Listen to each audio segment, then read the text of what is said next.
ঝাল ঝাল ভাজা পোড়া জাতীয় খাবার আমার খুবই পছন্দের। প্রিয় দর্শক, আপনারাও নিশ্চয়ই ঝাল ঝাল ভাজা পোড়া খেতে পছন্দ করেন। তাই আজকে আমি আপনাদেরকে বানিয়ে দেখাবো মুখরোচক বড়া। কিসের বড়া? কাঁচা কলা দিয়ে মুসুর ডালের বড়া। আমরা কিন্তু আজকের এই বড়াটাকে মজা করে লাল সবুজের বড়া বলতে পারি। কেন? সবুজ ইংরেজিতে বলা হয় গ্রিন প্লান্টেন, আর এই যে মসুর ডাল বলা হয় রেড প্লান্টেন। তাহলে হলো না লাল সবুজের বড়া। ডাল শুধু আমাদের দেশেই নয়, পুরো পৃথিবী জুড়েই জনপ্রিয়। মসুর ডালে প্রচুর পরিমাণে আমিষ থাকায় অনেকে এটাকে গরিবের মাংসও বলে।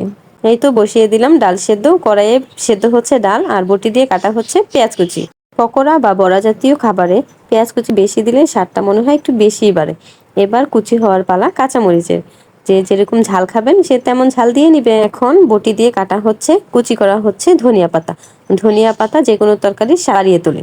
এবার কাঁচা কলাগুলোকে কাটা হচ্ছে অর্ধেক করে, ভালো করে সেদ্ধ হওয়ার জন্য। হাঁড়িতে পানি দেওয়া হয়েছে কাঁচা কলাগুলোকে সেদ্ধ করার জন্য। পানিতে থাকা কলার টুকরোগুলো এবার শুধু সেদ্ধ হওয়ার পালা। এই তো সিদ্ধ হয়ে গেল কাঁচা কলাগুলো। কাঁচা কলাকে অনেকেই বলে আনাজ কলা। কলা যেমন পুষ্টিকর ফল, তেমনি এটি একটি পুষ্টিকর সবজি। সারা দেশে সারা বছরই পাওয়া যায় পুষ্টিকর এই সবজিটি। সেদ্ধ করা কাঁচা কলাগুলো কিন্তু এখনো প্রচুর গরম, তাই চামচের সাহায্যে এগুলোকে ভর্তা করা হচ্ছে। খুব ভালো করে এগুলোকে এখন ব্লেন্ড করে নিব। সেদ্ধ করে রাখা কলার সাথে এখন দিয়ে দিব সেদ্ধ করে রাখা মসুরের ডালগুলো। এরপর যে এসে দিয়ে দিব হতো কাঁচা পেঁয়াজ, পেঁয়াজ কোচানো। এরপরে দিয়ে দিলাম হচ্ছে কাঁচা মরিচ। আপনারা যে যেমন ঝাল খাবেন ঠিক তেমনটা দিয়ে নেবেন। এবার এখানে দিয়ে দিব হচ্ছে আপনার বাটা মশলাগুলো দিয়ে দিলাম আমি অল্প একটু জিরা বাটা, এরপর দিলাম হচ্ছে জিরা ফাঁকি। এবার দিয়ে শুকনো মশলাগুলো, পরিমাণ মতো লবণ, পরিমাণ মতো হলুদ, আর হচ্ছে পরিমাণ মতো শুকনো মরিচের গুঁড়া। আমি এখানে হচ্ছে আপনার কাঁচা মরিচ ইউজ করেছি, তাই হচ্ছে শুকনো মরিচটা অল্প পরিমাণে দিলাম। তো এবার অল্প একটু আদা রসুনের গরম মশলার পেস্ট। তো এবার হচ্ছে এটাকে খুব ভালো করে সুন্দরভাবে মেখে নেব, যেন খুব সুন্দরভাবে এগুলো মাখা হয়ে যায়, মানে ডালের সাথে এটাকে খুব ভালোভাবে মেখে নিব। মিশ্রণটিকে খুব ভালোভাবে মেশানোর পর এখানে এসে দিয়ে দিব হচ্ছে সে আগে থেকে কেটে রাখা ধনিয়া পাতাগুলো। এবার হচ্ছে ধনিয়া পাতা দেওয়ার পর এখানে দিয়ে দিলাম হচ্ছে এক এক চামচের মতো হচ্ছে লেবু, মানে এক পিস দিয়েছি আমি লেবু। আপনারা চাইলে চামচ দিয়ে মেপে দিতে পারেন। হচ্ছে আবারও এগুলোকে আবারও খুব সুন্দর করে মেখে নিব। এরপর হচ্ছে দেখুন আমি হচ্ছে আদা রসুন পেস্টটা দিতে ভুলে গেছিলাম। আপনারা হচ্ছে যখন বাটা মশলা দিবেন তখন হচ্ছে আদা রসুন পেস্টটা একসাথে দিয়ে নেবেন।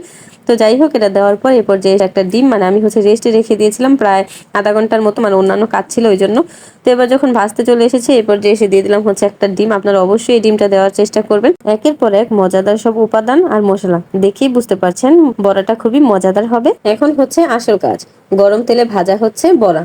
দুই পিঠ এপিট ওপিট করে লাল লাল করে ভেজে নিতে হবে। আর দেখুন কালারটা কতটা বেশি সুন্দর হয়েছে।